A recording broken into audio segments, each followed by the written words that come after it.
नमस्कार प्यारे साथियों। आज के इस वीडियो लेक्चर में हम लोग बात करने वाले हैं एनसीईआरटी इतिहास के अध्याय 12 के बारे में।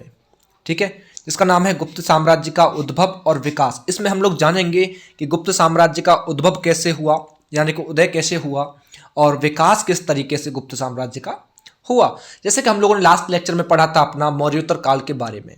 ठीक है, वहाँ हम लोगों ने काफ़ी चीज़ें को जाना, और ऐसे ही हम लोग आज गुप्त साम्राज्य के इस अध्याय में डीपली जाने की कोशिश करेंगे। ठीक है, और एनसीईआरटी बेस से कि आपका कोई भी प्रश्न एनसीईआरटी से बनता है तो छूटना नहीं चाहिए बिल्कुल भी। पहली बात, गुप्त साम्राज्य के बारे में हम लोग पढ़ेंगे। इससे पहले बट हमने पढ़ा था मौर्योत्तर काल के बारे में, और मौर्योत्तर काल के बारे में हम लोगों ने कुषाणों के बारे में पढ़ा, है ना। जब कुषाण साम्राज्य, जो हमारा कुषाण साम्राज्य था,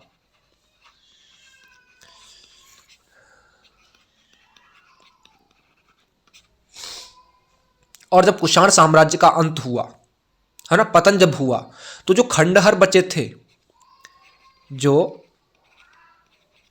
कुषाण साम्राज्य के जो खंडहर बचे थे, जो अवशेष बचे थे, उन पे खंडहर पर कह सकते हैं एक नया साम्राज्य, एक नए साम्राज्य का उदय हुआ। और उस साम्राज्य ने अपना अधिकार, आधिपत्य, कुषाण और जो सातवाहन लोग थे, जो सातवाहन शासक थे, दोनों के जो पिछले राज्य क्षेत्र थे जितने भी, जहां कुषाणों ने और सातवाहन लोगों ने शासन किया था, जो राज्य क्षेत्र थे, किस किसके, कुषाणों के और सातवाहनों के। ठीक है, इन दोनों के अगर राज्य क्षेत्र की बात की जाए, इन दोनों के जो राज्य क्षेत्र थे पिछले वाले, जिन पर इन दोनों ने शासन किया, तो ध्यान रखिएगा एक बहुत बड़ा भूभाग था। तो उस पर जो नया राज्य उद्भव हुआ, नया राज्य का जो उदय हुआ, उसने अधिकार कर लिया। और वो कौन सा साम्राज्य था जिसने अधिकार कर लिया? वो था हमारा गुप्त साम्राज्य। ठीक है, गुप्त साम्राज्य। गुप्त साम्राज्य में हुआ क्या था? ऐसा बताया जाता है कि गुप्त साम्राज्य के जो लोग थे, जो शासक थे, वो वैश्य हुआ करते थे। वो गुप्त साम्राज्य के लोग वैश्य हुआ करते थे। और गुप्त साम्राज्य इतना विशाल तो नहीं था, इतना बड़ा भी नहीं था जितना कि मौर्य साम्राज्य था। फिर भी इसने बहुत सारे, हम कह सकते हैं कि पूरे उत्तर भारत को, जो उत्तर भारत था, जो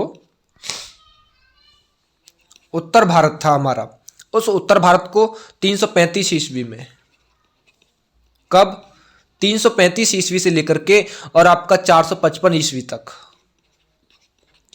इस समय सीमा के अंदर 335 से लेकर के 455 ईस्वी के बीच तक, एक सदी से ऊपर हम कह सकते हैं, एक राजनीतिक एकता के सूत्र में इसको बांधे रखा, है ना। जब ईसा की तीसरी सदी चल रही थी, उसका अंत आने को था, तो गुप्त वंश का आरंभिक राज्य जो था वो आपके उत्तर प्रदेश और बिहार में था। उत्तर प्रदेश और बिहार में राज्य था उसका। ठीक है, और ऐसा लगता भी है, ऐसा मानते भी है लोग कि जो गुप्त शासक थे उनके लिए बिहार की अपेक्षा जो उत्तर प्रदेश था हमारा, वो अधिक महत्व का क्षेत्र था। क्योंकि आरंभिक जो गुप्त मुद्राएं थीं, जो अभिलेख थे, वो इसी राज्य में पाए गए थे, उत्तर प्रदेश में।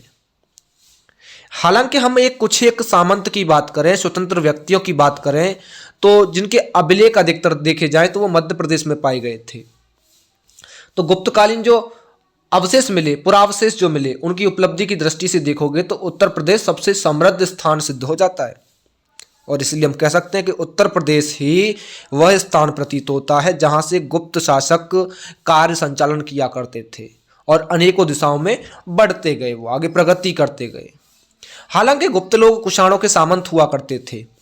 ये जो कुषाण लोग हुआ करते थे, ये गुप्तों के सामंत हुआ करते थे। ध्यान रखिएगा, जो गुप्त लोग थे वो कुषाणों के सामंत हुआ करते थे। ठीक है ना। और यह भी ध्यान रखना,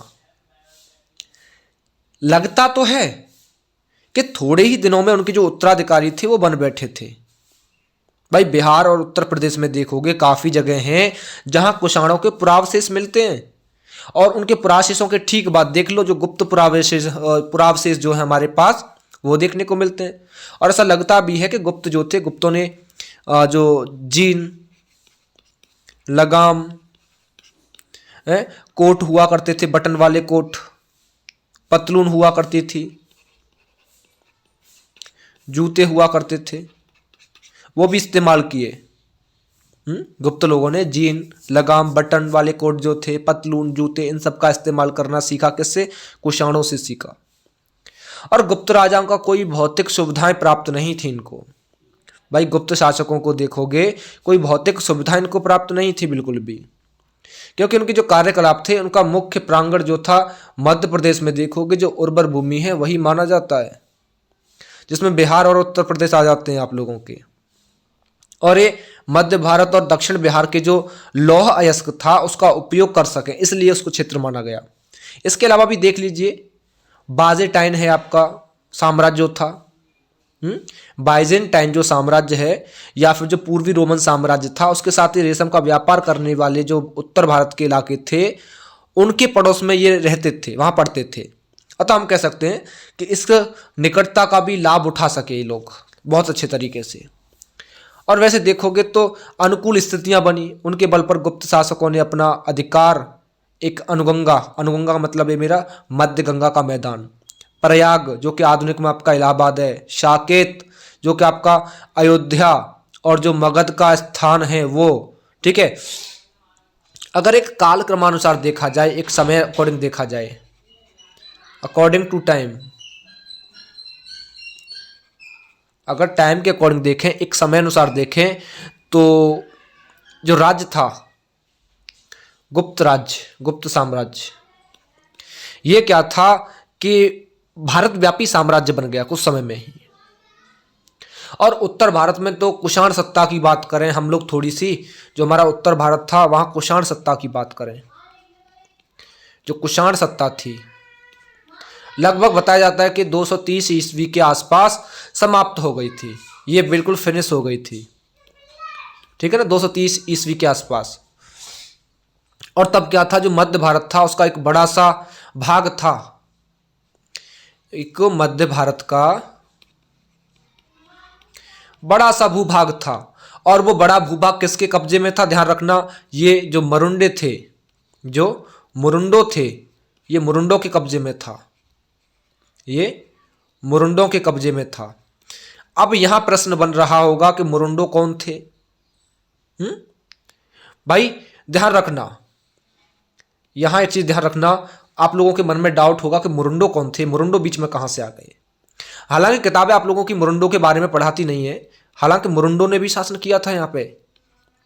जो मुरुंडो थे ये कुषाणों के रिश्तेदार हुआ करते थे, जो मुरुंडो थे ये कुषाणों के रिश्तेदार हुआ करते थे। और इनकी सत्ता की बात करें, बताया जाता है कि 230 ईस्वी तक कुषाण साम्राज्य समाप्त हो गया था। तो मुरुंडो जो थे, मुरुंडो ने लगभग 250 ईस्वी तक राज्य किया, 250 ईस्वी तक इन लोगों ने, मुरुंडो ने राज्य किया। ध्यान रखिएगा, ये रिश्तेदार हुआ करते थे कुषाणों के, है ना। 25 वर्ष इन लोगों ने लगभग शासन किया, जो मुरुंडो थे इन्होंने 25 वर्ष तक शासन किया, 25 ईयर्स।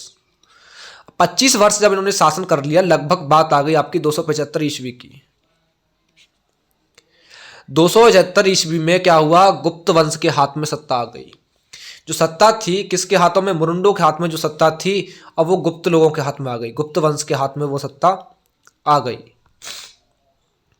अगर एक गुप्त वंशावली का परिचय मैं यहां पे दूं तो काफी अभिलेख हैं, और उन अभिलेखों में देखोगे जो प्रमुख अभिलेख हैं, जो इंपॉर्टेंट अभिलेख हैं आप लोगों के, है ना। समुद्रगुप्त का है एक तो आपका प्रयाग प्रशस्ति अभिलेख, कौन सा? प्रयाग प्रशस्ति। ये किसका है? ध्यान रखिएगा, समुद्रगुप्त का। ये समुद्रगुप्त का अभिलेख है प्रयाग प्रशस्ति। यहां से भी गुप्त वंशावली के बारे में जानकारी मिलती है। एक आपका कुमारगुप्त का अभिलेख है, जो कुमारगुप्त का अभिलेख है उसका नाम क्या है? बिलसड स्तंभ लेख, बिलसड स्तंभ लेख, ठीक है, इसको ध्यान रखिएगा। एक स्कंदगुप्त का भी अभिलेख था, स्कंदगुप्त का अभिलेख, और जो स्कंदगुप्त का अभिलेख था उसका नाम था भीतरी स्तंभ लेख। भीतरी स्तंभ लेख, है ना। इनके आधार पर देखोगे, इन तीनों के आधार पर तीनों अभिलेख थे। ये अभिलेख प्रयाग प्रशस्ति समुद्रगुप्त का था, कुमारगुप्त का बिलसड स्तंभ लेख था, स्कंदगुप्त का भीतरी स्तंभ लेख था। तो इन्हीं अभिलेखों के आधार पर देखोगे तो गुप्त लोग वगैरह थे, है ना। तो पुरुष का नाम, जो गुप्तों के आदि थे, पुरुषों का नाम देखोगे, है ना, जो पुरुष थे उनका नाम देखोगे तो वो कौन था? श्रीगुप्त। श्रीगुप्त को पुरुष माना जाता था यहाँ पे, ठीक है, श्रीगुप्त। और जो श्रीगुप्त थे, अगर यहां मैं थोड़ी सी श्रीगुप्त की बात करूं तो जो श्रीगुप्त थे उन्होंने महाराज की उपाधि धारण की। श्रीगुप्त ने महाराज की उपाधि धारण की। और इनके बाद, श्रीगुप्त के बाद ध्यान रखना, कौन शासक हुआ? घटोत्कच। घटोत्कच शासक हुआ। यहां मैं कुछ आप लोगों को गुप्त शासकों के बारे में नाम बता रहा हूं और उनकी उपाधियां क्या थी वो पहले देख लीजिए, जिनके बारे में हम लोग पढ़ेंगे, है ना। तो डाल दीजिए शासक और इधर डाल दीजिए उपाधि, ठीक है। तो शासक में बात करें सबसे पहले हम श्रीगुप्त की। जो श्रीगुप्त था, जैसा मैंने बताया कि इसने जो उपाधि धारण की वो तो एक तो आदिराज की थी, आदिराज, और दूसरी थी महाराज की, ठीक है। अगर दूसरे नंबर पर बात की जाए घटोत्कच की, घटोत्कच, तो घटोत्कच ने भी महाराज की उपाधि धारण की, महाराज की। चंद्रगुप्त प्रथम की बात करें, जो चंद्रगुप्त प्रथम था उसने महाराजा ध्राज की उपाधि धारण की, महाराजा ध्राज की उपाधि धारण की चंद्रगुप्त प्रथम ने। वहीं बात करें समुद्रगुप्त की, इसके बाद समुद्रगुप्त ने शासन किया, तो समुद्रगुप्त का ध्यान रखना, उसने पराक्रमांक की उपाधि धारण की। किसकी? पराक्रमांक की, ठीक है। समुद्रगुप्त के बाद शासन किया चंद्रगुप्त द्वितीय ने, चंद्रगुप्त द्वितीय ने शासन किया, और चंद्रगुप्त द्वितीय ने, ध्यान रखना, विक्रमादित्य की उपाधि धारण की, विक्रमादित्य की उपाधि धारण की। इसके बाद शासन किया कुमारगुप्त ने। जो कुमारगुप्त था, कुमारगुप्त ने महेंद्रादित्य की उपाधि धारण की, शक्रादित्य की उपाधि धारण की, ध्यान रखिएगा, महेंद्रादित्य की, ठीक है। और दूसरी कौन सी थी? शक्रादित्य की। ये दो उपाधि इसने धारण की। और लास्ट में शासन किया हमारा स्कंदगुप्त ने। जो स्कंदगुप्त था इसने उपाधि धारण की क्रमादित्य की, ठीक है। तो ये गुप्त साम्राज्य के कुछ शासक हुए जिन्होंने उपाधियां धारण की, ठीक है। इंपॉर्टेंट है वैसे तो, लगभग बीपीएससी और आपके एमपीपीसीएस और आपके यूपीपीसीएस में प्रश्न भी पूछेगा यहां से, ठीक है ना। तो इनको आप ध्यान रखिएगा कि किन किन शासक लोगों ने उपाधि धारण की।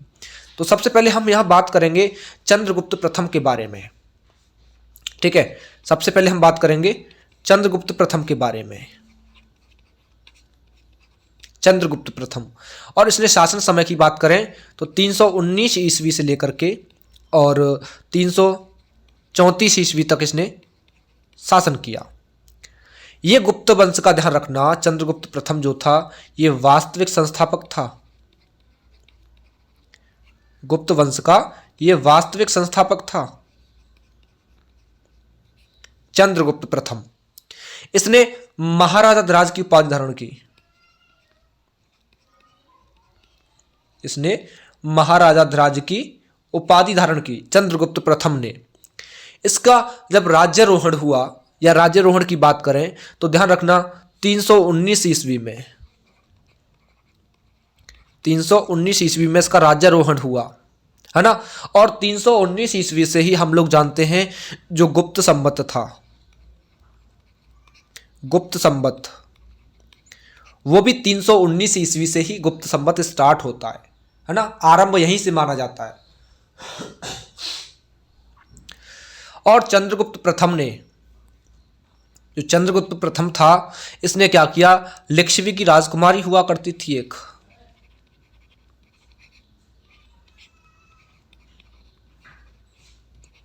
लिच्छवी की राजकुमारी, उसका नाम क्या था?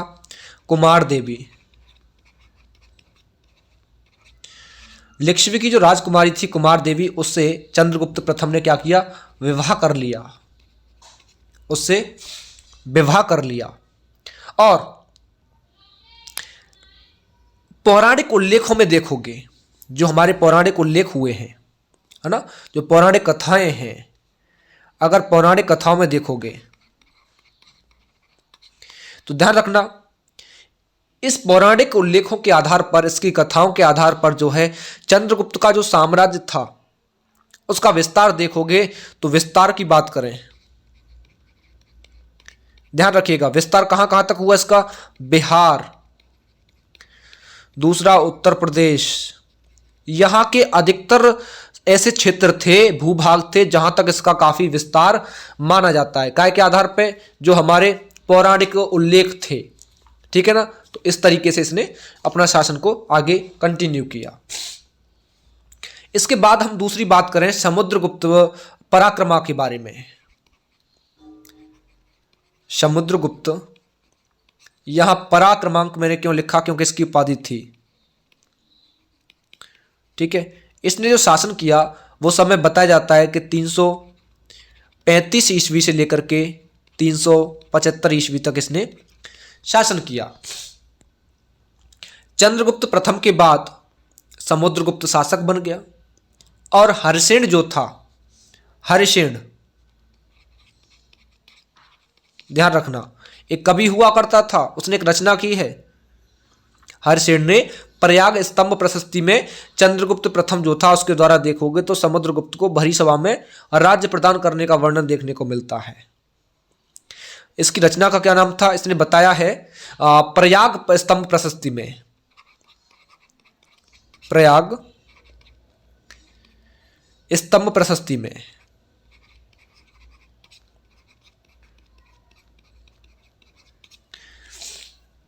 इसने यह बताया है कि चंद्रगुप्त प्रथम जो था उसने समुद्रगुप्त को एक भरी सभा में राज्य दे दिया था, और समुद्रगुप्त को सिंहासन देने के बाद में चंद्रगुप्त प्रथम ने संन्यास ले लिया था। अब क्या था कि राज्य पर अपना एक निर्विवाद अधिकार जब स्थापित कर लिया, उसके बाद क्या हुआ कि समुद्रगुप्त ने एक विजय अभियान स्टार्ट किया। क्या स्टार्ट किया? इस समुद्रगुप्त ने एक विजय अभियान स्टार्ट किया, विजय अभियान, ठीक है। और विजय के बारे में जानकारी का प्रमुख स्रोत देखोगे तो मैंने अभी बताया था, क्या बताया था? हरिसेन ने जो लिखा है प्रयाग स्तंभ लेख। और हाँ, एक चीज और बता दूं, जो प्रयाग स्तंभ लेख है ये वाला, ये कौन सी शैली में लिखा गया है? एक शैली होती है चंपू शैली, है ना, तो ये उस चंपू शैली में लिखा गया है। प्रयाग स्तंभ लेख जो है, जो प्रशस्ति लेख है, वो चंपू शैली में लिखा गया है। और समुद्रगुप्त के सिक्के में देखोगे तो सामने रखते हुए कुछ सोने के जो सिक्के होते हैं वो इतिहासकारों को प्राप्त हुए हैं। और उन सिक्कों पर यह भी ध्यान रखना, जो कांच होता है, कांच नाम वहां उत्कीर्ण है। और इन पर ध्यान रखना, जो समुद्रगुप्त था उसके लिए अभिलेखों में प्रयुक्त हुआ था क्या? विरुद्ध, जो विरुद्ध था, विरुद्ध, वो समुद्रगुप्त के लिए अभिलेखों में प्रयोग किया गया है। कुछ विद्वान हालांकि देखोगे, स्मिथ है, फ्लीट है, एलन है, एलन ने क्या किया कि कांच को समुद्रगुप्त का ही दूसरा नाम माना, क्योंकि एक शासक के दो नाम रखने की प्रथा गुप्त वंश में प्रचलित थी। और आर्यावर्त में तो ध्यान रखोगे कुल मिलाकर के टोटल 9 राज्यों पर, कितने? 9 राज्यों पर। आर्यावर्त में देखोगे तो टोटल 9 राज्यों पर समुद्रगुप्त ने विजय प्राप्त कर ली थी। आर्यावर्त की बात कर लो, उत्तरी भारत की बात कर लो, और 9 शासकों को समुद्रगुप्त ने पराजित किया था। उनमें से कुछ के नाम मैं बता दे रहा हूं आप लोगों को, जो 9 शासक थे जिनको समुद्रगुप्त ने हराया था। एक तो आपका अच्युत था, नाम लिख लीजिए, अच्युत था एक तो, है ना। एक नागसेन था, नागसेन। दूसरा आपका गणपत नाग था। तो ये कुछ प्रमुख थे जिनको हराया इसने 9 शासकों में, है ना। जो अच्युत था उसको आही छत्र का, यानी कि जो जिला बरेली है उत्तर प्रदेश में, उसका क्षेत्र। नागसेन जो था उसको चंपावती या पद्मावती कह सकते हैं, जो कि आपका वर्तमान में आधुनिक ग्वालियर का जो पदम पवैया है। और जो गणपति नाग था उसको विदिशा। और जो विद्वान हैं उन्होंने बताया है कि मथुराद का शासक माना जाता था इन लोगों को। ठीक है ना। और जो विजय हुई, जो विजय प्राप्त की, तो विजय के द्वारा क्या किया, जो मध्य प्रदेश है या जो गंगा यमुना का दोआब है उस पर समुद्रगुप्त ने अपनी सत्ता स्थापित कर ली। प्रयाग प्रशस्ति में देखोगे, प्रयाग प्रशस्ति में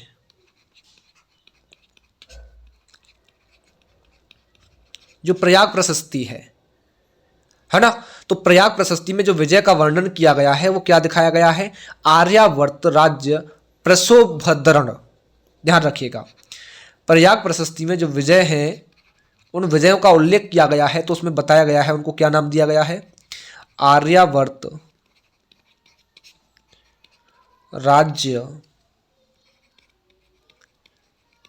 प्रशोभद्रण। ठीक है, ये विजयों को बोला गया है। इसके अलावा देखोगे जो आटविक थे, आटविकों पर भी समुद्रगुप्त ने विजय प्राप्त कर ली। जो आटविक लोग थे उन पर भी समुद्रगुप्त ने विजय प्राप्त कर ली, और इसका वर्णन हमें प्रयाग प्रशस्ति में देखने को मिलता है। आटविक, अब आप लोगों के मन में आ रहा होगा कि आटविक नया नाम कहां से आ गया। भाई एनसीईआरटी है ना। आटविक,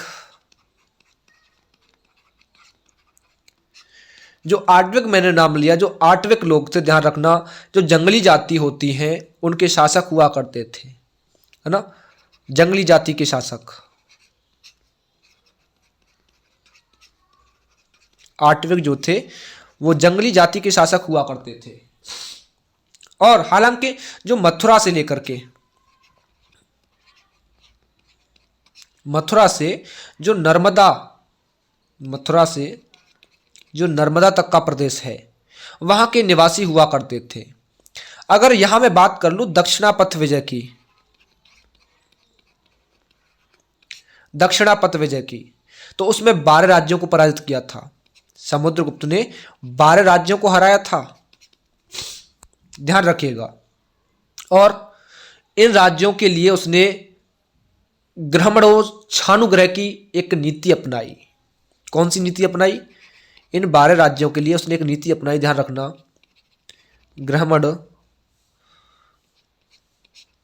ग्रहमणो सॉरी चलो यहां लिख देता हूं मैं इसको, ग्रहणमो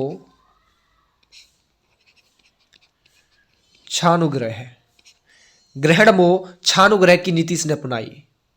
यानी कि इसका मतलब क्या होता है, ग्रहणमणि छानुग्रह का मतलब क्या होता है, यानी कि जब जीतने के बाद या विजय के बाद उनके राज्य वापस कर देना। जीतने के बाद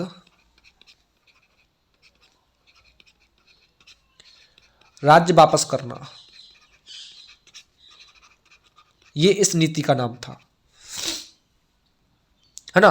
तो समुद्रगुप्त का ध्यान रखना, जो उक्ति का वैभव था, जो सीमावर्ती राज्य थे उन पर भी काफी प्रभाव पड़ा। और समतट देख लो, डबाक देख लो, कामरूप देख लो, ये पूर्वी प्रांत थे। इनके सीमावर्ती जो राज्य थे, मालव है, अर्जुनायन है, योद्धे माद्रक है, आबिर है, प्रार्जुन है, काक है, और आपका एक खारपरीक है। तो ये क्या थे, गणतंत्र राज्य थे, है ना। तो इन राज्यों ने सर्वकर दान, क्या चीज, ध्यान रखिएगा, जो मैंने अभी आपको राज्यों के नाम बताए, इन राज्यों ने क्या किया, सर्वकर, क्या, सर्वकर दान,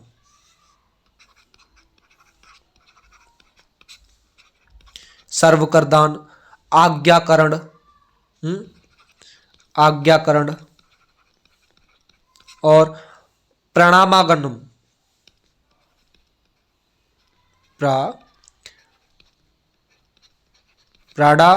प्राणामागमन, इनके द्वारा किया उसके जो प्रचंड शासन थे उनको एक परितुष्ट कह सकते हैं, परितुष्ट करने की चेष्टा इसने की, है ना। दूसरी बात, जो राज्य के, मान लीजिए किसी राज्य के शासक हैं और उन्होंने समुद्रगुप्त के प्रति सेवाएं अर्पित की थी, तो वो एक सुदूर दक्षिण में सिंहल के शासक और उत्तर पश्चिम के जो देवपुत्र शाही यानी कि शाहानुशाही या शक या मुरुंड ये हुआ करते थे। देवपुत्र जो पाही शाहानुशाही तो जो थे वो भारत की पश्चिमी सीमा पर रहने वाले कुषाण वंशजों की ओर से हम कह सकते हैं संकेत करते थे, और शक जो थे वो मुरुंडों से शक क्षत्रपों का तात्पर्य समझते थे, है ना। इन्होंने क्या किया, जो इनकी अपनी अधीनता थी उसको स्वीकार करते हुए 3 विधियां अपनाई। इन्होंने 3 विधियां अपनाई, ध्यान रखिएगा। अब वो 3 विधियां कौन सी थी? अगर पहली विधि की बात हम लोग करें तो पहली विधि थी इनकी आत्मनिवेदन की। आत्मनिवेदन की, आत्मनिवेदन का मतलब कि गुप्त सम्राट था उसके सामने स्वयं हाजिर हो जाना, है ना। सम्राट के सामने स्वयं हाजिर होना, स्वयं हाजिर होना। अगर दूसरी नीति की बात करें, दूसरी विधि की बात करें तो वो थी कन्योपायन। कन्योपायन, कन्योपायन का मतलब क्या है? जो उनकी पुत्रियां थीं उनका गुप्त राजघराने में विवाह कर देना। जो गुप्त साम्राज्य था, जो गुप्त राजघराना था, है ना, उसमें विवाह कर देना, उसमें विवाह कर देना। ठीक है। हाँ, तो तीसरी विधि की हम लोग बात कर रहे थे, है ना। जो तीसरी विधि थी उस तीसरी विधि को ध्यान रखना, उसका नाम था गरुत्मतक। ठीक है, गरुत्मदक, गरुत्मदक नाम था तीसरी विधि का। या फिर हम इसको कह सकते हैं स्वविषय या भुक्ति या शासन या याचना। इसमें क्या होता था, गुरुत्मदक में क्या होता था, जो उनके विषय हैं, जो भुक्ति हैं, उनके लिए क्या है, एक गरुण अंकित करके मोहर में अपने शासनादेश छपा करके वो प्राप्त करना, है ना। तो यानी कि तीसरी विधियां थी, 3 विधि थी। अगर यहां समुद्रगुप्त के समय में बात करें तो सिंहल, ध्यान रखना, सिंहल उस जगह समय पर प्रयोग होता था और आज वर्तमान में नाम है श्रीलंका। ठीक है, सिंहल, वहां का शासक हुआ करता था मेघवर्धन या मेघवर्मन, उसका समय का श्रीलंका का शासक हुआ करता था, है ना।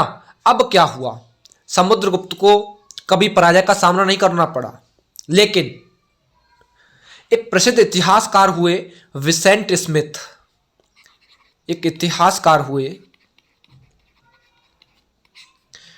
विसेंट स्मिथ। जो विसेंट स्मिथ इतिहासकार हुए, उन्होंने बताया कि उसे भारत के नेपोलियन की संज्ञा दी गई है। इस समुद्रगुप्त को भारत के नेपोलियन, भारत का नेपोलियन संज्ञा दी गई थी। इसको कभी हराया नहीं गया, कभी पराजय का इसने मुंह नहीं देखा, है ना। और समुद्रगुप्त ने कविराज की उपाधि धारण की। इसने, समुद्रगुप्त ने कविराज की उपाधि धारण की, कविराज की उपाधि। और यह भी ध्यान रखना, जो समुद्रगुप्त था, समुद्रगुप्त, ये जो बीड़ा होती, बीड़ा, इस बीड़ा का बहुत बड़ा प्रेमी हुआ करता था। ये इसका शौकीन था बीड़ा का। उसके दरबार में प्रसिद्ध कह सकते हैं बौद्ध विद्वान रहा करते थे और उनका नाम था वसुबंधु। वसुबंधु, ये प्रसिद्ध कह सकते हैं बौद्ध विद्वान हुआ करते थे, है ना। तो इस तरीके से समुद्रगुप्त ने शासन किया। यहां थोड़ी सी बात हम कर लें कि समुद्रगुप्त जो था उसके सिक्कों के बारे में बात कर लें। समुद्रगुप्त के सिक्के,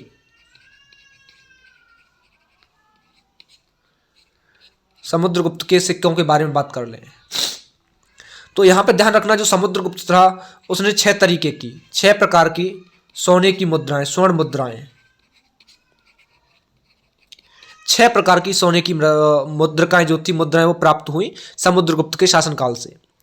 बात करें यहां नंबर 1 पे, तो वो अश्वमेध प्रकार की थी। कौन सी? अश्वमेध प्रकार की।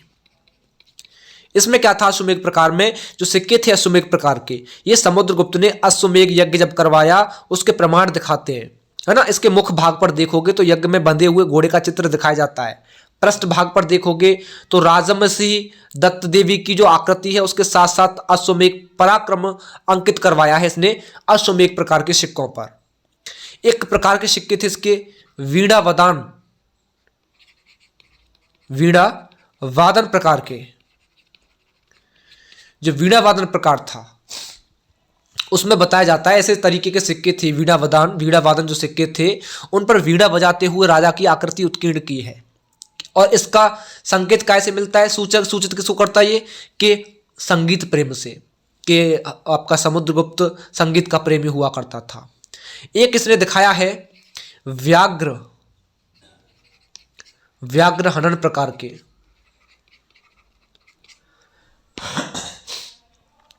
जो व्याघ्र हनन प्रकार के थे उसके मुख पर देखोगे, सिक्के के मुख भाग पर देखोगे तो धनुष बाण से व्याघ्र जो बाघ होता है उसका आखेट करते हुए राजा की आकृति दिखाई गई है और उसकी उपाधि व्याघ्र पराक्रम अंकित दिखाई जाती है।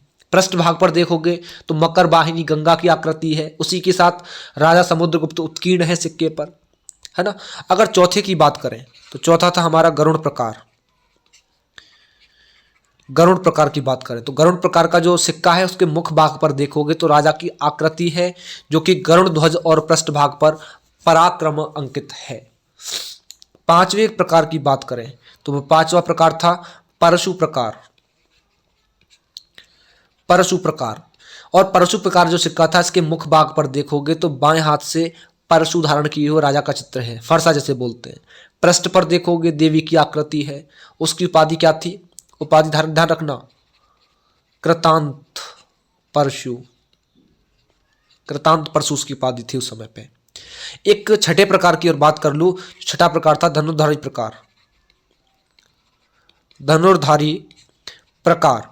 इसमें क्या था कि इसके मुख भाग पर सम्राट जो है वो धनुष बाण लिए खड़ा है और पृष्ठ भाग पर देखोगे उसकी उपाधि क्या रखी गई है? अप्रिय तरथ रखी गई है।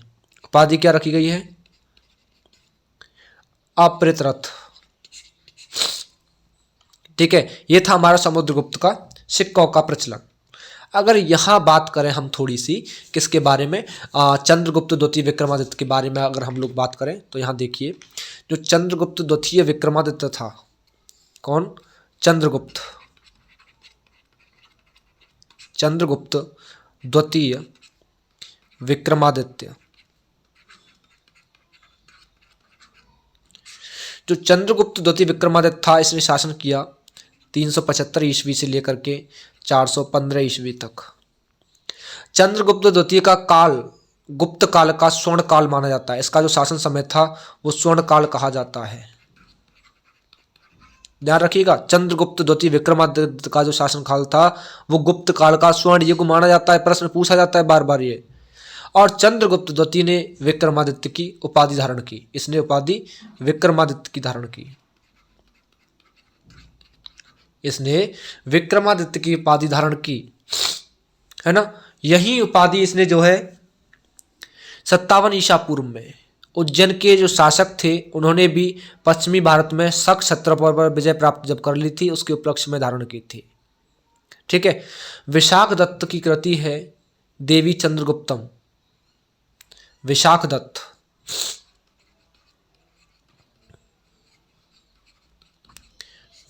की कृति है, उस कृति का नाम क्या है? देवी चंद्रगुप्तम।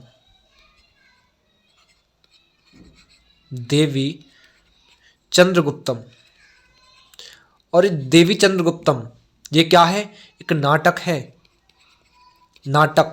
और इस नाटक में देखा जाए तो चंद्रगुप्त विक्रमादित्य से पहले रामगुप्त का गुप्त शासक के रूप में वर्णन किया गया है ना। जिनके शासनकाल में मान लो जो शक आक्रमणकारी थे उन्होंने एक ऐसी संकटमयी कह सकते हैं, संकटपूर्ण स्थिति कह सकते हैं को उत्पन्न कर दी कि जो रामगुप्त था उसने अपनी पत्नी ध्रुव देवी यानी कि जिसके प्रति वो शकाधिपति आसक्त थे, जो शक लोग थे, जो शक शासक थे वो उस पर आसक्त थे, है ना, आकर्षित थे उसकी तरफ। उसकी पत्नी का, रामगुप्त की पत्नी का नाम था ध्रुव देवी। तो ध्यान रखना, उसको दे करके, ध्रुव दे करके एक शांति समझौता कर लिया। और रामगुप्त कह सकते हैं कि इस कायरता, भाई कायरता का काम है कोई अपनी पत्नी को किसी दूसरे शासक को दे दे, है ना, तो कायरता दे कह सकते हैं। जब कायरता का धब्बा लग गया उसके चरित्र पर, तो उसका छोटा भाई जो था चंद्रगुप्त, उसने स्थिति को देखा, सिचुएशन को देखा और संभालने के उद्देश्य से स्वयं ध्रुव देवी का भेष बना करके जो शक लोग थे, शक शासक थे, उनके शिविर में जाने की योजना बनाई, है ना। और हम कह सकते हैं कि उसके साथी जो थे, जो शक अधिकारी थे, शक शासक थे, उनके पास स्त्री वेश में पहुंचने पर जो शक शासक था चंद्रगुप्त, उसको ध्रुव देवी समझ करके उसकी ओर बढ़ा और यानी कि एक छदम कह सकते, छदम यानी कि एक छल करना, है ना, छल। वेश धार के जो चंद्रगुप्त गया था उसने शकराज की हत्या कर दी और इसके बाद चंद्रगुप्त ने अपने कायर, कायर कहेंगे उसको, जो है जो बड़ा भाई था उसका, रामगुप्त, उसकी हत्या कर दी और गद्दी पर बैठ गया। और इसने विक्रमादित्य ने, चंद्रगुप्त द्वितीय विक्रमादित्य ने ध्रुव देवी से विवाह कर लिया, ध्रुव देवी से विवाह कर लिया रामगुप्त को मारने के बाद में।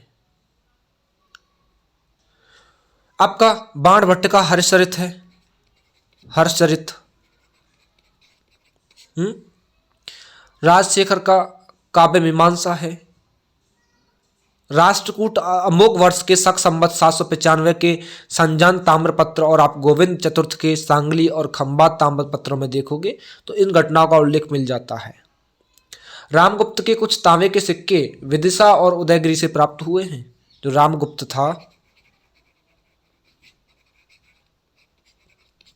अगर इसके सिक्कों की बात करें, इसके कॉइन्स की बात करें, तो हमें कहाँ से देखने को मिल जाते हैं? ध्यान रखना, मैंने बताया अभी आप लोगों को, इसके जो सिक्के थे वो विदिशा,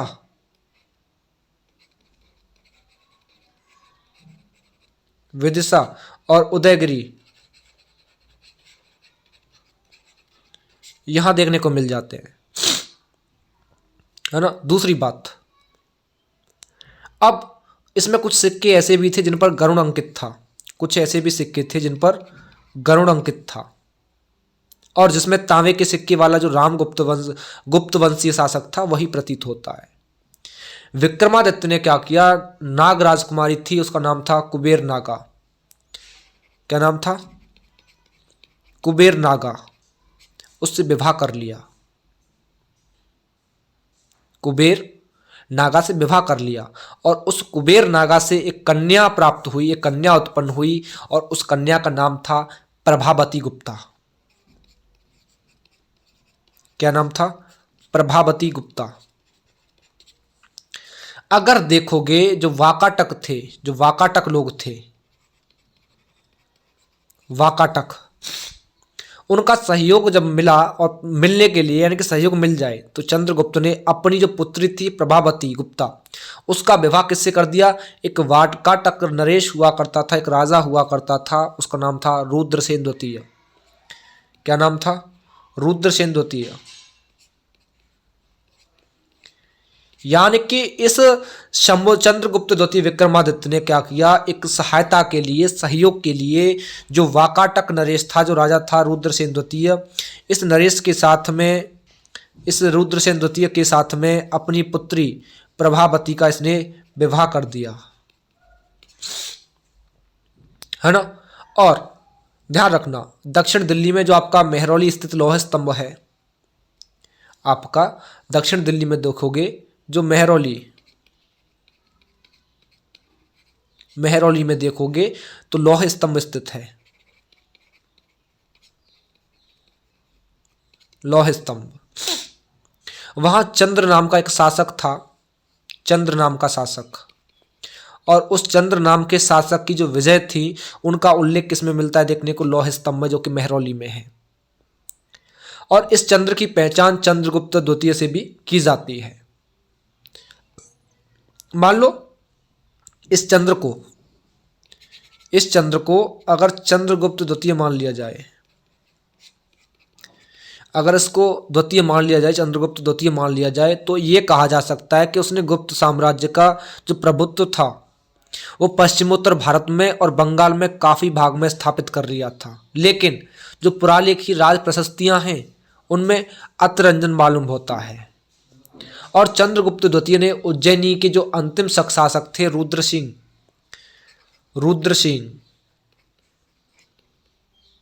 तृतीय, है ना, उनको 409 ईस्वी में उनको हरा दिया, पराजित कर दिया। अब विजय हो गई चंद्रगुप्त द्वितीय की, विक्रमादित्य की, तो उसके उपलक्ष्य में उन्होंने मालवा क्षेत्र में जो व्याघ्र शैली थी उसके चांदी के सिक्के चलाए। और ये चांदी के जो सिक्के चलाए वो शकों पर विजय के प्रतीत होते हैं, साक्ष्य के रूप में, सूचक के रूप में। अब यहाँ पहले बात कर लें इस विक्रमादित्य के सिक्कों के बारे में। जो सिक्के चलाए थे उन सिक्कों के बारे में बात कर ली जाए तो ध्यान रखना, जो चंद्रगुप्त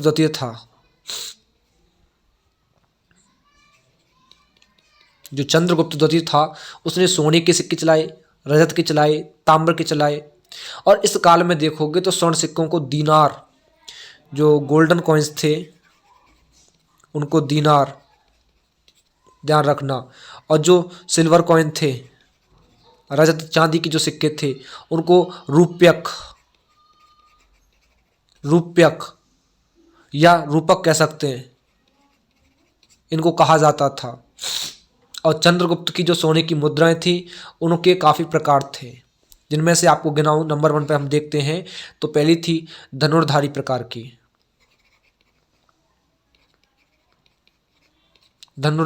की, है ना। इसमें क्या था, मैंने आप लोगों को बताया था पहले भी, तो इसमें कुछ नहीं, बस इनकी उपाधियाँ थोड़ी सी चेंज हुई, बाकी का सब ठीक था।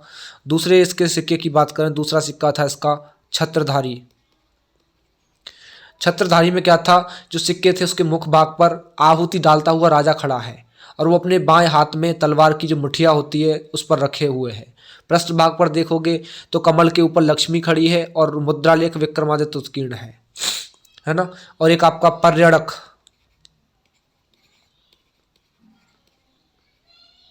पर्यटक प्रकार के जो थे उसमें क्या था, जो सिक्के का मुख है उस भाग पर आहुति डालता हुआ राजा खड़ा है, ये हमारे छत्रधारी में था।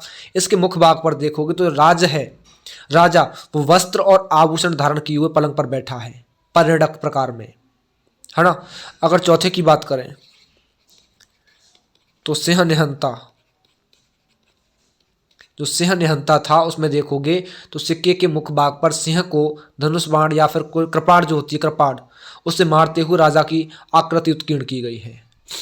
और यह भी ध्यान रखना, जो चंद्रगुप्त द्वितीय विक्रमादित्य जो था, उसके दरबार में 9 विद्वानों की एक मंडली निवास करती थी और उस मंडली को नवरत्न कहा गया था, नवरत्न, है ना।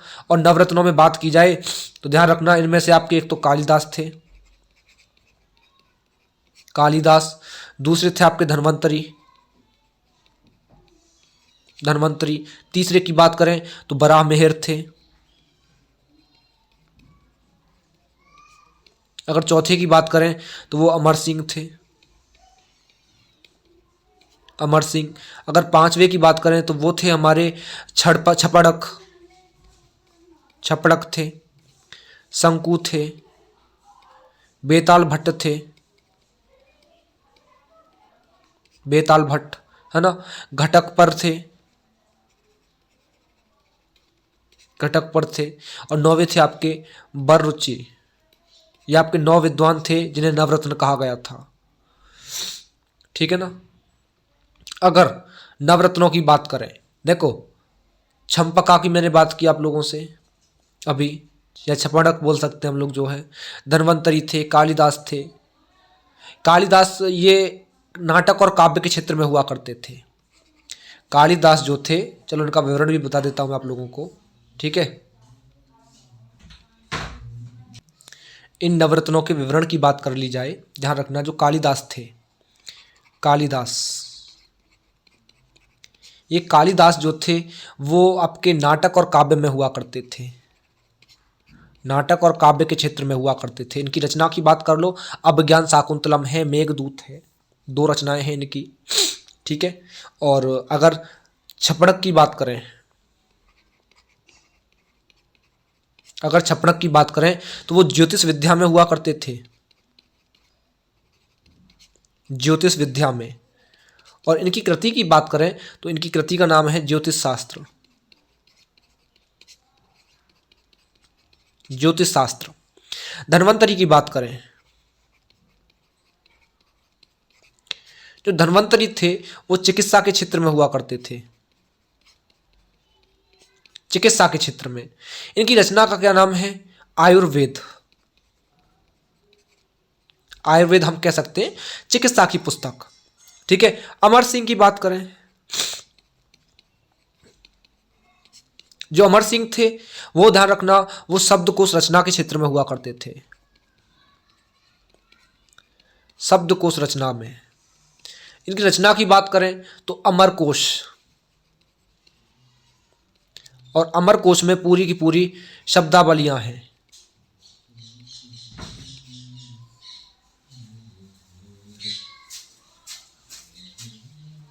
ठीक है। इनकी पूरी की पूरी क्या है? शब्दावलियां हैं। अमरकोश में पूरी की पूरी शब्दावलियां हैं। अगर वराह मिहिर की बात करें, जो वराह मिहिर थे ये किसके क्षेत्र में थे? ये ज्योतिष विज्ञान के क्षेत्र में थे। ये ज्योतिष विज्ञान के क्षेत्र में हुआ करते थे और ज्योतिष विज्ञान के क्षेत्र में थे। इनकी रचना की बात करें तो वो थी बृहद संहिता। क्या थी? बृहद संहिता। ठीक है, ध्यान रखना, बृहद संहिता। बृहद संहिता इनकी रचना का नाम था वराह मिहिर की। अगर आगे बात करें बरूची के बारे में या बरूची के बारे में, तो बरूची जो थे वो व्याकरण के क्षेत्र में हुआ करते थे, व्याकरण के क्षेत्र में। इनकी रचना की बात करें तो व्याकरण थी, और व्याकरण कैसी? संस्कृत में व्याकरण। ठीक है। शंकु की बात करें, शंकु जो थे वो वास्तुकला के क्षेत्र में थे, वास्तुकला के क्षेत्र में। उनकी रचना की बात करोगे तो शिल्प शास्त्र उनकी रचना का नाम है, शिल्प शास्त्र। अगर बेताल भट्ट की बात करें, बेताल भट्ट की, तो बेताल भट्ट जो थे वो जादू के क्षेत्र में थे, जादू टोने के क्षेत्र में। उनकी रचना का नाम है मंत्र शास्त्र, मंत्र शास्त्र। और आपके हरिशेन के बारे में बात की जाए, किसके बारे में? हरिशेन के बारे में बात की जाए। ठीक है, हरिशेन, हरिशेन ध्यान रखना वो कवि क्षेत्र में थे और इनकी रचना का नाम है कविता। ठीक है। आई होप 9 हो गए, 1 2 3 4 5 6 7 8 9। ये नवरत्न थे, इनकी अलग अलग रचनाएं थी। ठीक है, ये नवरत्न थे विक्रमादित्य के शासनकाल में, चंद्रगुप्त द्वितीय के शासनकाल में ये नवरत्न हुआ करते थे। ठीक है। आगे ध्यान रखना जो चंद्रगुप्त द्वितीय था उसके काल में ही एक चीनी यात्री था। चंद्रगुप्त द्वितीय के शासनकाल में याद रखना एक चीनी यात्री था जिसका नाम था फाइयान। चंद्रगुप्त द्वितीय के शासनकाल में एक चीनी यात्री था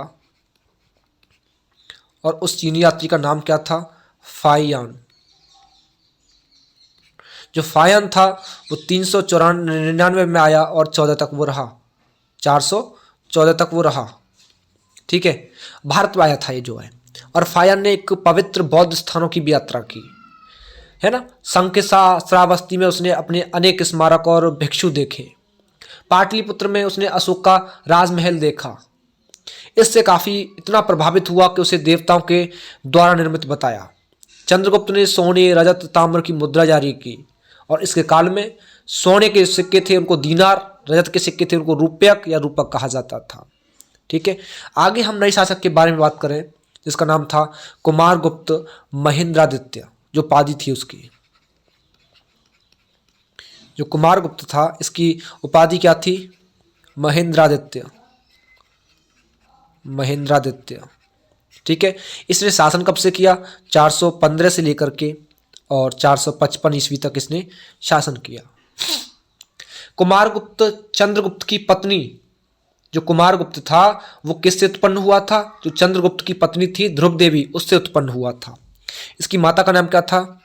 ध्रुव देवी, जो कि पहले रामगुप्त की पत्नी हुआ करती थी और रामगुप्त ने उसकी हत्या करके चंद्रगुप्त द्वितीय ने उसकी हत्या करके उससे अपना विवाह कर लिया था।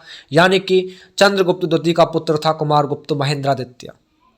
और कुमारगुप्त ने महेंद्रादित्य, श्री महेंद्र, अश्वमेघ महेंद्र ये सब उपाधियां धारण की। कुमारगुप्त के समय में देखोगे तो गुप्तकालीन सबसे ज्यादा अभिलेख प्राप्त हुए हैं। इसके समय में गुप्तकालीन मुद्राओं का बहुत बड़ा ढेर बोलते हैं बयाना देखने को मिला। मुद्रा भांड राजस्थान के भरतपुर जिले में देखने को मिला है। कुमारगुप्त प्रथम ने अंतिम दिनों में पुष्यमित्र नामक जो जाति थी उसने आक्रमण कर दिया और कुमारगुप्त ने ही आपका जो नालंदा विश्वविद्यालय था, नालंदा विश्वविद्यालय ध्यान रखिएगा, जो नालंदा विश्वविद्यालय था इसकी स्थापना करवाई। कुमारगुप्त ने सोने, चांदी, तांबे की मुद्राएं चलाई। मध्य भारत में रहस्य का प्रचलन इसी के शासनकाल में हुआ, है ना। कुमारगुप्त की कुछ प्रमुख मुद्राएं थी, ठीक है ना, जो कि दो प्रकार की बताई जाती हैं। एक तो आपकी नंबर 1 में बात करें तो मयूर प्रकार की, दूसरी बताई जाती है अश्वमेघ प्रकार की। जो मयूर प्रकार की थी उसमें क्या था, मुद्रा के मुख्य भाग पर देखोगे तो मयूर को खिलाते हुए राजा की आकृति दिखाई जा रही है। पृष्ठ भाग पर मयूर पर आसीन कार्तिकेय की आकृति दिखाई गई है ना, शिव जी के जो पुत्र हैं कार्तिकेय उनकी दिखाई गई है। अश्वमेघ में जो सिक्के हैं उनसे कुमारगुप्त को अश्वमेघ यज्ञ कराने की जानकारी मिलती है। इसके अलावा व्याघ्र निहंता प्रकार के थे, अश्वारोही थे, गजारोही थे, धनुर्धारी थे, कार्तिकेय प्रकार के, तो काफी मुद्राएं इसने भी चलाई, ठीक है। लेकिन अगर यहां थोड़ी सी बात हम ये कर लें कि जो कुमारगुप्त था, कुमारगुप्त इसके काल में अभिलेख जो मिले, अभिलेख थोड़ा सा इंपॉर्टेंट है, ध्यान रखिएगा, है ना, इंपॉर्टेंट में डाल दीजिएगा इसको। बिलसड अभिलेख,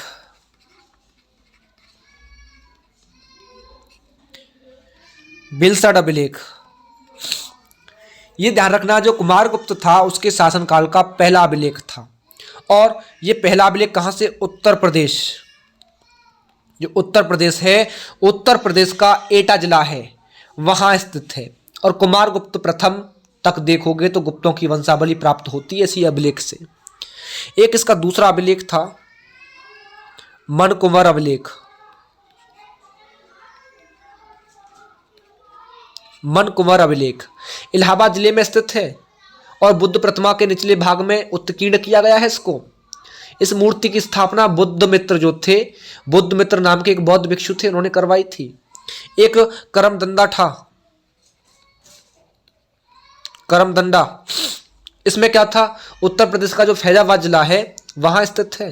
और यह अभिलेख शिव की जो प्रतिमा है उसके अधोभाग में उत्कीर्ण है। इसकी स्थापना जो कुमारगुप्त था उसका मंत्री हुआ करता था पृथ्वीसेन, उस पृथ्वीसेन ने इसकी करमदंडा अभिलेख की स्थापना करवाई। आपके गढ़वा के दो अभिलेख हैं, गढ़वा के दो अभिलेख इलाहाबाद में स्थित अभिलेख में देखोगे तो किसी दान ग्रह को 10 और 12 दीनार दिए जाने का वर्णन देखने को मिलता है और इसमें परम भागवत शब्द भी देखने को मिल जाता है। एक इसका तुमैन अभिलेख था, तुमैन अभिलेख, जो तुमैन अभिलेख था ये मध्य प्रदेश का जो ग्वालियर जिला है वहां स्थित है और कुमारगुप्त को शरदकालीन सूर्य की भांति यहां बताया गया है। एक इसका उदयगिरी, एक उदयगिरी अभिलेख है। जो उदयगिरी अभिलेख है ये जैन अभिलेख है, ध्यान रखना, ये जैन अभिलेख है। इसमें शंकर नाम का व्यक्ति है, उसके द्वारा स्थान में पार्श्वनाथ की मूर्ति स्थापित किए जाने का विवरण देखने को मिल जाता है। एक मथुरा अभिलेख है, मथुरा लेख या मथुरा अभिलेख, ये बौद्ध प्रतिमा का अधोभाग है, वहां उत्कीर्ण है। सांची अभिलेख है, उसमें क्या है कि जो हरिस्वामिनी है उसके द्वारा सांची में आर्य संघ का धन दान में किए जाने का उल्लेख मिलता है। धनदेय तामपत्र है, दामोदरपुर तामपत्र है, वैग्राम तामपुत्र है, तो काफी है, ठीक है। इसके बाद हम थोड़ी सी बात करें अगले शासक के बारे में, स्कंदगुप्त क्रमादित्य के बारे में।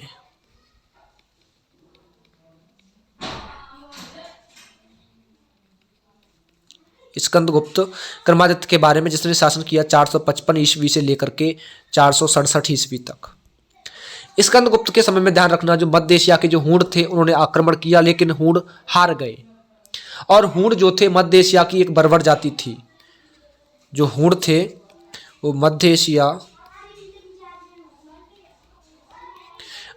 में एक बर्बर जाति थी। बर्बर जाति ही हूण हुआ करते थे। और इनका पहला आक्रमण स्कंदगुप्त के समय में हुआ।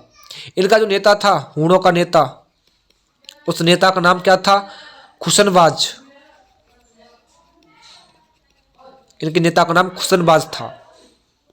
और स्कंदगुप्त और हूणों के बीच युद्ध का जो वर्णन है, इन दोनों के बीच में, स्कंदगुप्त और हूणों के बीच में जो युद्ध का विवरण है वो हमें भीतरीय स्तंभ लेख से पता चलता है।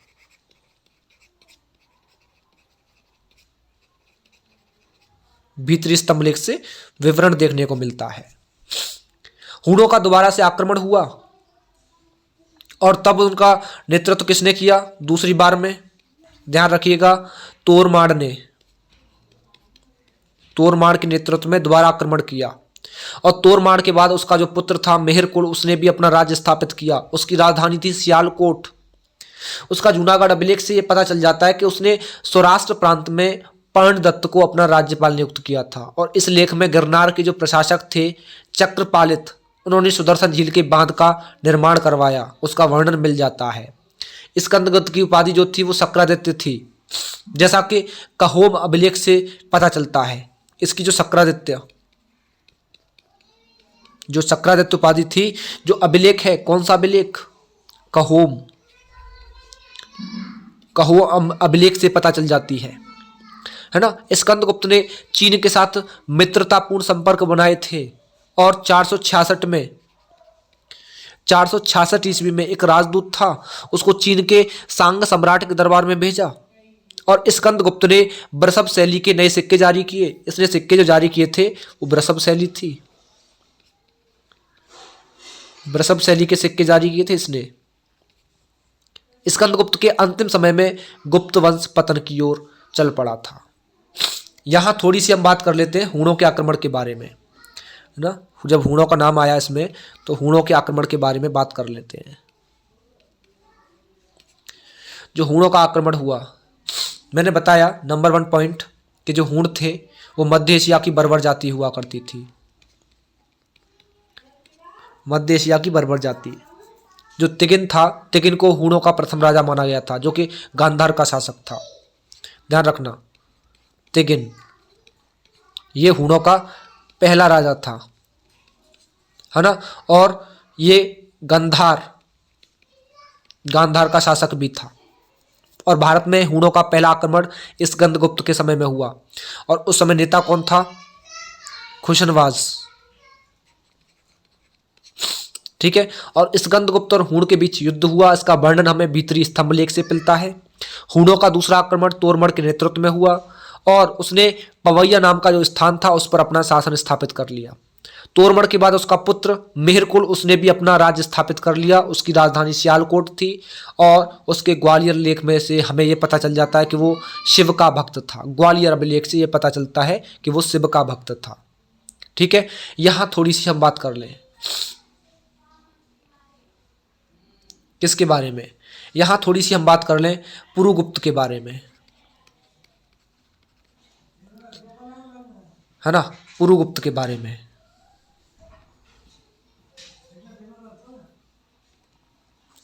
लेकिन उससे पहले थोड़ा सा हम ये जान लेते हैं कि जो स्कंदगुप्त हुआ, मैंने अभी जैसा बताया था आप लोगों को कि यहाँ से स्कंदगुप्त से जो है पतन, गुप्त वंश का पतन स्टार्ट हो गया था।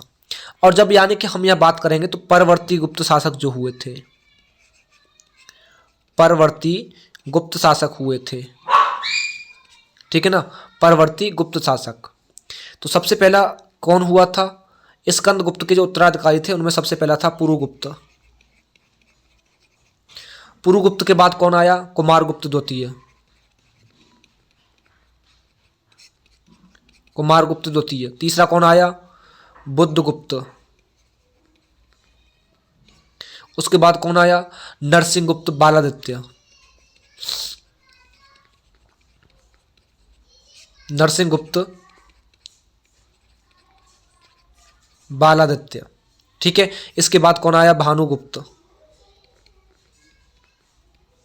भानुगुप्त आया। और भानुगुप्त के बाद कौन आया? वैन्यगुप्त। और वैन्यगुप्त के बाद कौन आया? कुमारगुप्त तृतीय। कुमारगुप्त तृतीय। और इसके बाद लास्ट में आया विष्णुगुप्त। ठीक है, ये इनका शासनकाल था जब गुप्त साम्राज्य का पतन होना स्टार्ट हो गया था। तो सबसे पहले हम पुरुगुप्त को थोड़ा सा जान लेते हैं। पुरुगुप्त, जो मैंने बताया कि परवर्ती गुप्त जो थे उनमें पहला शासक पुरुगुप्त था और एक कुमारगुप्त प्रथम का पुत्र था। किसका? कुमारगुप्त प्रथम का ये पुत्र था और स्कंदगुप्त का सौतेला भाई था। ध्यान रखना, स्कंदगुप्त का सौतेला भाई था ये। ठीक है, दूसरी चीज, जो भीतरी मुद्रा अभिलेख है उसकी माता का नाम महादेवी अनंत देवी था। महादेवी अनंत देवी था, इसकी माता का नाम बताया जाता है महादेवी अनंत देवी। ठीक है, इसकी पत्नी का नाम बताया जाता है कि चंद्र देवी था। इसकी पत्नी का नाम चंद्र देवी था। इसके समय में गुप्त साम्राज्य की अवनति स्टार्ट हो गई थी, पतन स्टार्ट हो गया था, है ना। तो कह सकते हैं ये पुरुगुप्त जो था बौद्ध मतानुयायी था, है ना, ध्यान रखना। इसके बाद हम कुमारगुप्त द्वितीय की बात करें। कुमारगुप्त द्वितीय की बात करें, उसने शासन किया 473 से लेकर के 477 ईस्वी तक। तो पुरुगुप्त का जो उत्तराधिकारी था वो कुमारगुप्त द्वितीय था। और सारनाथ जो आपका सारनाथ से हमें गुप्त संवत 154 या 473 ईस्वी में उसका लेख मिलता है जो कि बौद्ध प्रतिमा पर खुदा हुआ है। सारनाथ लेख में भूमि रक्षित कुमारगुप्त उत्कीर्ण देखने को मिलता है और ऐसा बताया जाता है कि यहाँ कुमारगुप्त को महाराज भी नहीं कहा गया है। इसके बाद थोड़ी सी बात करें बुद्धगुप्त के बारे में। इसने शासन किया 476 से लेकर के 495 ईस्वी तक। कुमारगुप्त द्वितीय के बाद बुद्धगुप्त शासक बना। ह्वेनसांग उसके पिता का नाम शक्रादित्य बताता है। जो ह्वेनसांग था इसके पिता का नाम क्या बताता है? शक्रादित्य। ठीक है, लेकिन नालंदा से उसकी मोहर मिली है और यह पता चलता है कि जो, ध्यान रखना कि वो पुरुगुप्त का पुत्र था। उससे यह सिद्ध हो गया था कि ये पुरुगुप्त का पुत्र था। इसकी माता का नाम चंद्र देवी था। जो गुप्त संवत है 157 या फिर 777 ईस्वी का, उसका सारनाथ से जो लेख मिला है उसके शासनकाल की पहली ज्ञात तिथि है वो। और सारनाथ के अलावा मध्य प्रदेश के सागर जिले में देखोगे तो एरन स्तंभ लेख है, उसका स्तंभ लेख देखने को मिल जाता है ना। जो दामोदर ताम्रपत्र है उसमें परम भट्टारक महाराज उसको बुद्धगुप्त को कहा गया है, ये ध्यान रखना, है ना। स्कंदगुप्त के उत्तराधिकारियों में बुद्धगुप्त जो था सबसे अधिक शक्तिशाली राजा था। इसने एक विस्तृत प्रदेश पर शासन किया। सोने की मुद्राओं पर उसकी उपाधि विक्रम मिलती है, श्री विक्रम मिलती है। और अंतिम गुप्त सम्राट था जिसने हिमालय से लेकर के नर्मदा नदी तक का या मालवा से लेकर के बंगाल तक का जो विस्तृत भूभाग था उस पर शासन किया। ठीक है, अगर यहाँ बात करें तीसरे शासक के बारे में, नरसिंह गुप्त बालादित्य के बारे में, जिसने शासन किया 495 से लेकर के 510 ईस्वी तक। ये बुद्धगुप्त का छोटा भाई था। ये बुद्धगुप्त का छोटा भाई था। बुद्धगुप्त का छोटा भाई था जो कि उसकी मृत्यु के बाद शासक बन गया था। जब बुद्धगुप्त की मृत्यु हो गई तो उसकी मृत्यु के बाद ही शासक बन गया। और इस समय गुप्त साम्राज्य 3 राज्यों में बटा हुआ था। 3 राज्यों में, 3 क्षेत्रों में। जो मगध वाला क्षेत्र था, मगध वाला, उसमें नरसिंह गुप्त राज्य करता था। मालवा के क्षेत्र में देख लो तो भानुगुप्त करता था। बंगाल में देख लो तो वैन्यगुप्त जो था उसने अपना स्वतंत्र शासन स्थापित किया हुआ था। जो भीतरी मुद्रा लेख है उसमें नरसिंह गुप्त की माता का नाम महादेवी चंद्र देवी देखने को मिलता है। और नरसिंह गुप्त जो था वो बौद्ध मतानुयायी था। उसने बौद्ध विद्वान बसुबंधु की, जो बसुबंधु था, उसकी शिष्यता ग्रहण की थी। नालंदा मुद्रा लेख में देख लो, नरसिंह गुप्त को परम भागवत भी कहा गया है। ठीक है। दूसरी बात, यहां अगर थोड़ी सी हम बात करें किसके बारे में, भानुगुप्त के बारे में,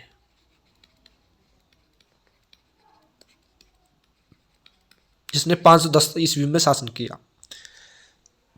मैं डिटेल में इसलिए नहीं बता रहा हूं क्योंकि इंपॉर्टेंट नहीं है ज़्यादा ये, ठीक है, इनकी बस जान लीजिए, ठीक है, ये इसलिए बता रहा हूं मैं आप लोगों को। तो भानुगुप्त का जो एरण है उससे एक प्रस्तर स्तंभ लेख मिला है और ये 510 ईस्वी का है। उसमें से विश्व का सबसे वीर जगती प्रियवरोध या फिर महाराजा कहा गया है। और ये लेख उसका मित्र था, भानुगुप्त का मित्र था, मित्र का नाम क्या था, गोपराज। गोपराज का भी उल्लेख करता है। और ये हूणों के विरुद्ध भानुगुप्त की ओर लड़ता हुआ मारा गया था। उसकी पत्नी अग्नि में जल करके सती हो गई थी। और सती प्रथा का प्रथम अभिलेखी साक्ष्य एरण है। सती प्रथा का अभिलेख की साक्ष्य है, ध्यान रखना ये एरण। अगर यहां बात करूं मैं वैन्यगुप्त के बारे में,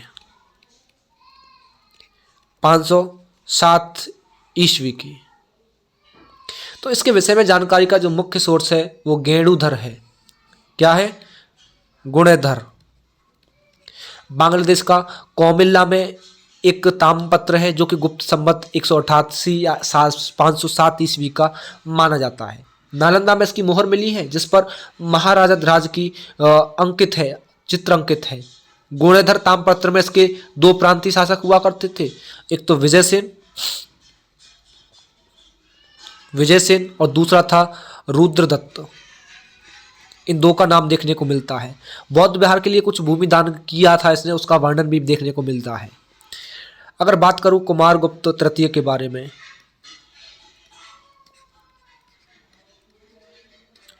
जिसने शासन किया 530 से लेकर के और 543 ईस्वी तक।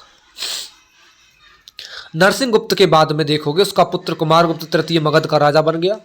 और भीतरी और जो नालंदा मुद्रा लेख है, जो अभिलेख है ना, नालंदा और भीतरी, इनकी माता का नाम महादेवी मित्र देवी देखने को मिल जाता है। दामोदरपुर में देखोगे तो 5वां जो ताम्रपत्र है उसकी किसी शक्तिशाली गुप्त राजा का उल्लेख मिलता है, जिसकी उपाधियां परम दैवत, परम भट्टारक और महाराजा ध्राज देखने को मिल जाती है। अभी कन्फर्म नहीं है कौन सा शासक था, ठीक है। इसके बाद लास्ट शासक की बात करें जो कि विष्णुगुप्त था। विष्णुगुप्त, इसने 543 से और 550 तक इसने शासन किया। कुमारगुप्त तीसरा जो था गुप्त वंश का अंतिम महान शासक बना। नालंदा से एक अभिलेख प्राप्त हुआ है, विष्णुगुप्त का लेख, जो कि उसका पुत्र था और 550 ईस्वी तक राज्य करता रहा। इसके बाद गुप्त साम्राज्य पूरी तरीके से समाप्त हो गया। ठीक है, आज हम लोगों ने यहाँ देख लिया कि जो पतन हुआ शासकों के बारे में पढ़ लिया। कल पार्ट सेकंड में हम लोग पढ़ेंगे यहाँ से कि गुप्त साम्राज्य के पतन के क्या कारण हुए, पतन के कारण। ठीक है, उसमें हम काफ़ी चीज़ें पढ़ेंगे। पतन का कारण पढ़ेंगे, सामाजिक स्थिति क्या थी वहाँ की, है ना। दूसरी चीज़ हम ये पढ़ेंगे वहाँ पे कि एक तो जो स्त्रियों की दशा थी, स्त्रियों की सिचुएशन कैसी थी वहाँ पे, जो है सूर्य पूजा का प्रचलन था वहाँ पे, जो है ना। काफ़ी ऐसी चीज़ें पढ़ेंगे जो कि इसके लिए इंपॉर्टेंट है। बौद्ध धर्म का भी थोड़ा हुआ इसमें, शैव धर्म आया, आपका जैन धर्म आया, है ना। उनकी थोड़ी थोड़ी सी बातें इसमें देखने को मिल जाती हैं। तो वो सब हम इसमें कल पढ़ेंगे सेकंड पार्ट में। और साहित्य के बारे में देखेंगे, विज्ञान प्रौद्योगिकी के बारे में देखेंगे। ठीक है, वो आपके सेकंड पार्ट में हम लोग कल कवर करेंगे। ठीक है, चलिए।